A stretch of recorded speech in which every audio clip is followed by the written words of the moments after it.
this is like something, this is tea, this is juice, this is water plus something else. So in this case, it's pure. We do not say that juice is not pure, it's pure in itself, you can drink it. But is it tahur, like purifying? No, it's not. It cannot be used for wudu. Like milk, like anything that is liquid, but it's, even if it has water in the most part of it, but it's not cold water like this al-ma' al-mutlaq. It's not cold without any description for it. So now we have the other division, the other type of water, or the other division of water. It can be, number one, purifying, pure in itself, and purifying to others. This is al-ma' al-mutlaq. The water that is that when you see it, you call it water, without needing to add any word or anything. This is purifying. This is pure in itself and purifying to other things. Al-tahir, that is pure in itself, but it's not purifying. We call it tahir, pure water, like juice, like water that you used to make tea, mixed with anything else, but it's not anymore just water. You say water plus something else or another word to say.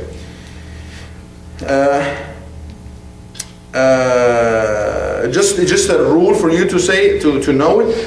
If the water it is permissible for you to drink this water and to make wudu out of it, you can use it to drink, you can drink from it, and you can make wudu out of it. This is tahur, purifying.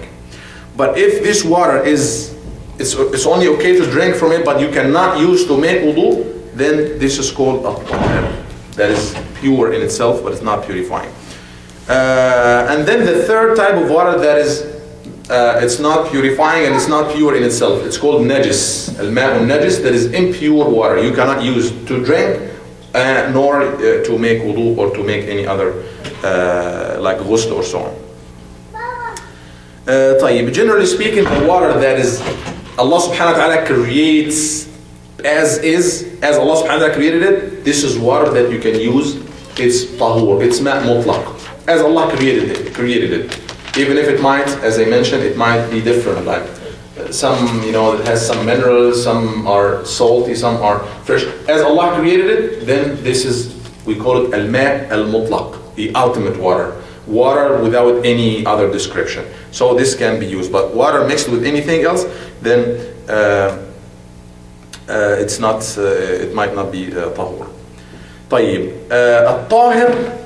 We mentioned now 3 types of water. What are them again? For the sake of revision. Tahur. That is what? Tahur is what? Pure and purifying. The other type is tahir. That is just pure, but it's not purifying to others, like juice, milk, tea, whatever. Any liquid that has water, but it's not anymore just water. Number 3 is najis. That is impure water. It's impure. It's mixed with something impure. طيب. Tahur, we mentioned the first one is any water that Allah created it like this. Al-ma' al-mutlaq. Ahsan. Number 2 is a tahir, that is pure in itself, and we will have some types of it. For the second type of water, which is pure, but it's not purifying, it can be either one of these 2. It can be a used water that was pure and purifying, but now it's used. It's used to make wudu or to make ghusl. It's used already, used water. We don't say it's najis, like after somebody makes wudu, and then the water that he used, we do not say this water is impure, meaning impure in the Shari'i sense. It's impure. No, it's not impure. It's still pure. In the sense, like, impure is what? If it touches your body or touches your thobe, you have to wash it in order to be able to pray. This is najis. This is impurity, that you cannot pray while having part of it in your... So the water that is used for wudu is not impure, like in the sense if you got some water in your body from this used water, we do not say you have to go and wash yourself before you pray, or wash this part of water, or these water from your whatever before you be able to pray. No, it's musta'mal. But you cannot use this water for wudu again, or for ghusl, or to remove the najasa or so on, because it's not purifying. It's pure in itself, but not purifying.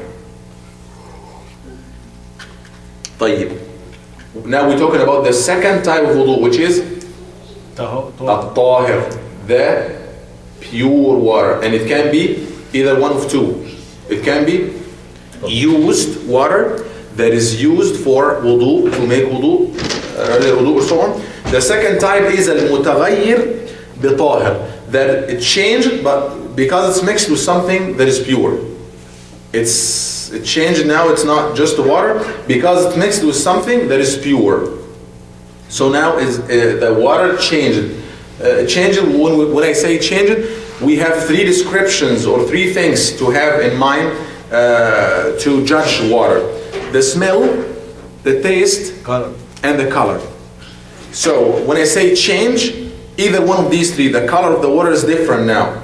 Like tea, the regular color of water is like silver or something like this, or transparent. But now after you added the tea to it, it becomes black or brownish or something like this. So the color changes, and also the taste changes, and even how the smell changes. But sometimes even if one thing changes, like the color of the water, now this water is not anymore just ultimate water, ma' mutlaq. It has something else.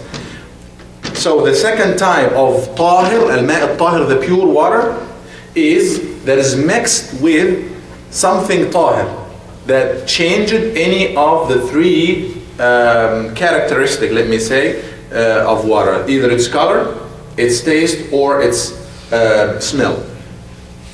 Al-mutaghayyir bi-tahir. So if something, like if you have a lot of soap in the water, you cannot say it's just water. You cannot use this, even if it has soap in it, you cannot use it by itself, only this water, to make wudu or to make ghusl. Yes, it's gonna clean yourself, it's gonna clean whatever impurity, but you have to have another water, new fresh water that is coming from the shower to clean everything, because this is the only water that is acceptable for wudu or for shower. If it's mixed with anything, and you're going to use this water that is changed, the smell, the color, the taste is different. If you're going to use this by itself, no, it's not going to be purifying. It's not enough for you to use to make wudu or ghusl and so on. Then al-ma' al-najis, the third type of, now we have three, again, revision, three types of water. Number one, tahur, that is pure and purifying. Number two is tahir, that is pure in itself but not purifying, like tea and juice and milk and so on. Number three, najis, that is impure. And to define it, it's the water that is mixed with impurity. Like there is impurity, something najis, something impure that is mixed or added to this water. It can be, this water can be either little or much. How little and how much? We have a hadith actually in this regard. By the way, we forgot to mention that these ahkam are according to the madhab of Imam al-Shafi'i, the ijtihadat of Imam al-Shafi'i, because sometimes some ulama might have different views in some of the issues, like this is one of the issues here. So now we're talking about the third type of water, that is a najis, the impure, that is mixed with impurity. The Imam al-Shafi'i and the Shafi'iyah, they would say, if it's little, if this water is little, any type of najasa that will be added to it, even if it doesn't change, this water will be impure. But if it's much, now we would look at the water itself.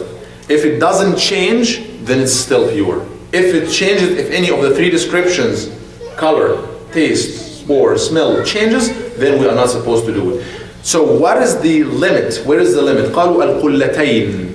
القلتين. قلتين, to just give you the final calculation of it, it's 191 kilograms. 191 kilograms of water. This makes 421 pounds of water.